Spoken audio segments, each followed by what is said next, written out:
Making Inferences at Grammar Songs by Melissa. What is an inference? More importantly, how can learning to make inferences make me a better reader? Let's get started. An inference is a conclusion reached on the basis of evidence and reasoning. Good readers infer by using what they already know, prior knowledge, along with clues in the text evidence to form an idea. Did someone say clues? Yes, Detective Waddle. Looking for clues is very important when making inferences. Let me show you. We make inferences every day in real life without even realizing it when we use the clues around us to make sense of what is happening. Stanley must be hungry. He was probably speeding. That man is scared. Tony does not like sushi. In everyday life, people combine the clues they see with their prior knowledge. Stanley always cries when he's hungry, to form an inference. Stanley is crying. He must be hungry. What inference could you make if you walked into this cafe, Detective Waddle? What clues do you see? I see party hats. I see presents. I see happy children.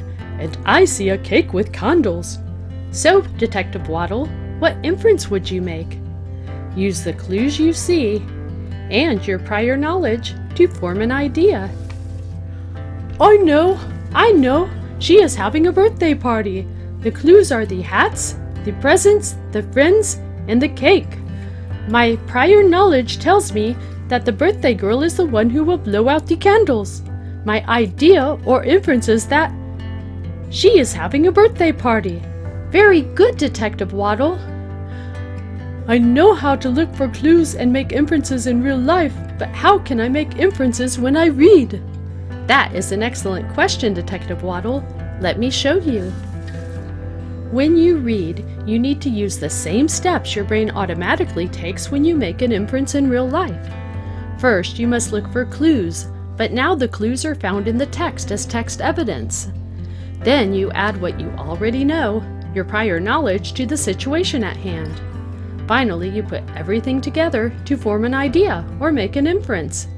Let's read a short story and look for clues to make an inference. Shelton was getting hungry. He went to the kitchen where his mom was carefully putting long, thin noodles into a pot of boiling water. In another pot, she was heating red sauce. First, we need to look for clues in the text. What clues do you see? Well, Shelton was hungry. His mother put long, thin noodles in boiling water and heated a red sauce. Very interesting. Now we need to use what we already know, our prior knowledge. But how? Well, Shelton was hungry. When I'm hungry, I want to eat. His mother was putting long, thin noodles into boiling water. In another pot, there was red sauce, so she was cooking something for him to eat. Great idea! So now we just need to make an inference. We can form an idea based on the text evidence and our prior knowledge. I know, spaghetti. Shelton's mother is making spaghetti. It all makes sense now. Very good, I was making spaghetti. Have some. Making inferences can be quite delicious. Let's read another short story.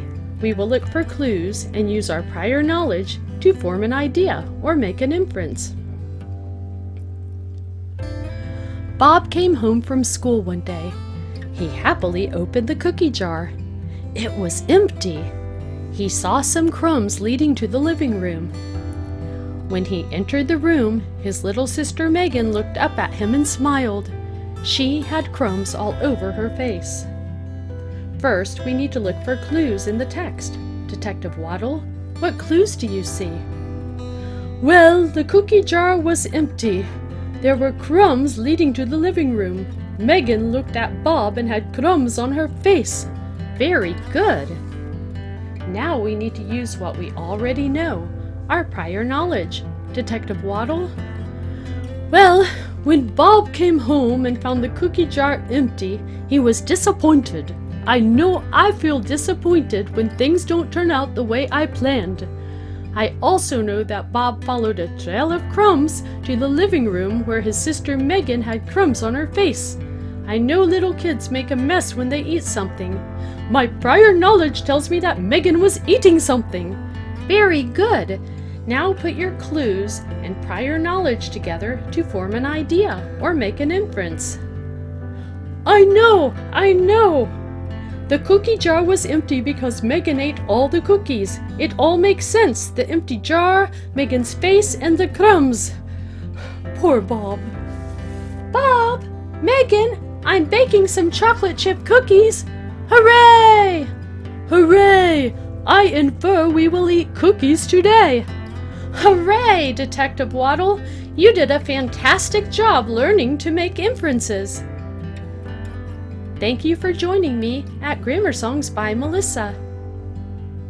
Enjoy other related videos at grammarsongs.com.